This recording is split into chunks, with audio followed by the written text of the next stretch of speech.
I never answer unknown numbers. That's my rule. But that night, around my own number, I froze for a second. Then, against my better judgment, I swiped. "Hello," I said. Nothing. Just static. Faint, like someone breathing through cloth. Then my own voice. "Hello." It was me, saying the exact word I had just spoken, but 1 second late. I hung up, tossed the phone onto the couch, tried to laugh it off, but my chest felt too tight. 5 minutes later, it rang again.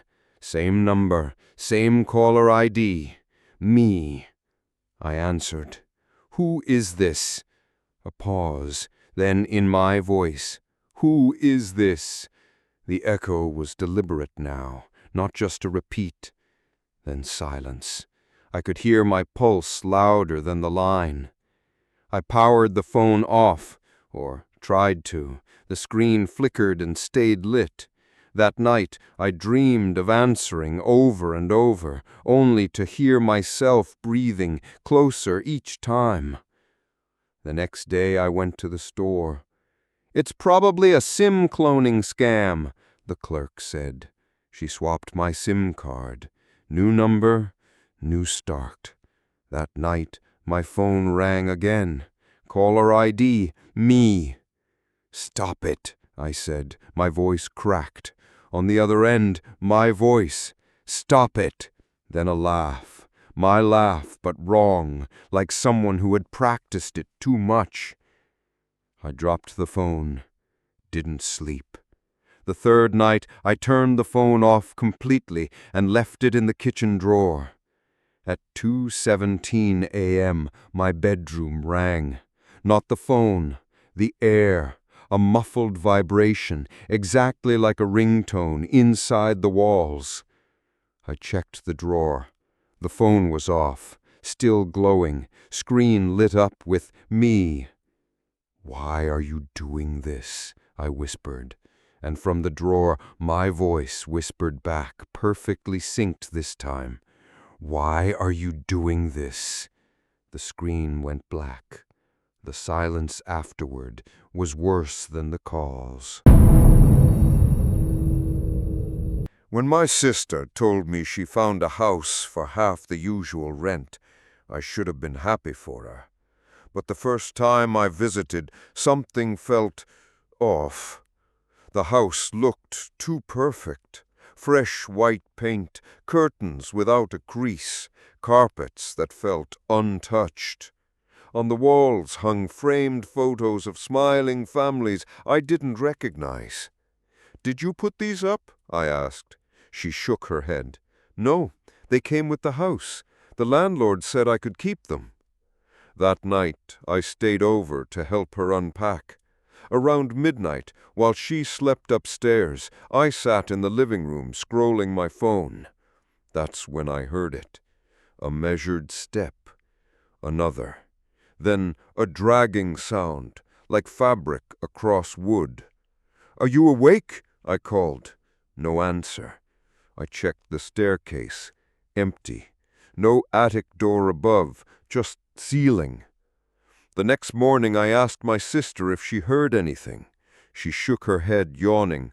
"I slept like a rock. Why?" I didn't answer. That night it came again. Footsteps. Slower this time. Closer. I moved to the middle of the room and whispered, "Who's there?"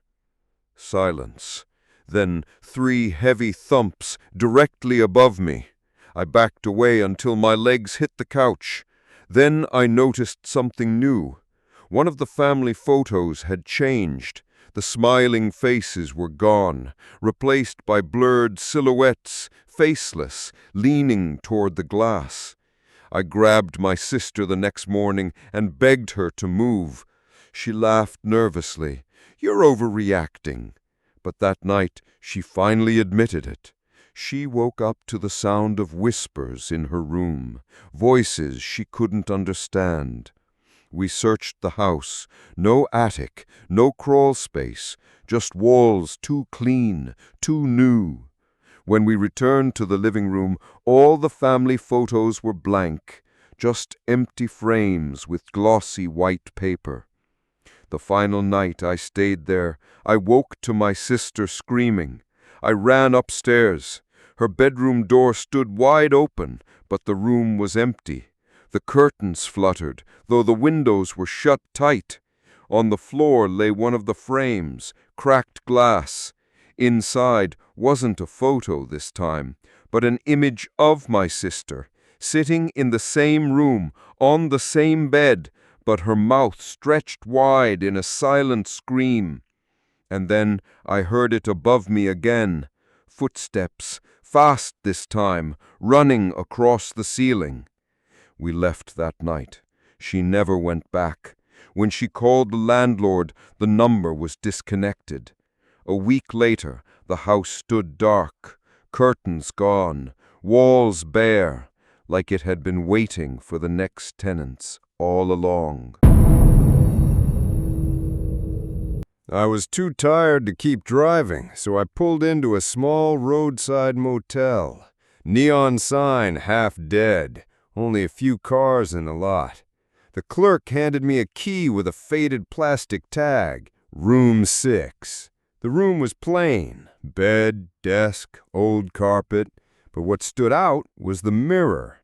A massive, full-wall thing across from the bed, framed in dark wood. It didn't match the rest of the room.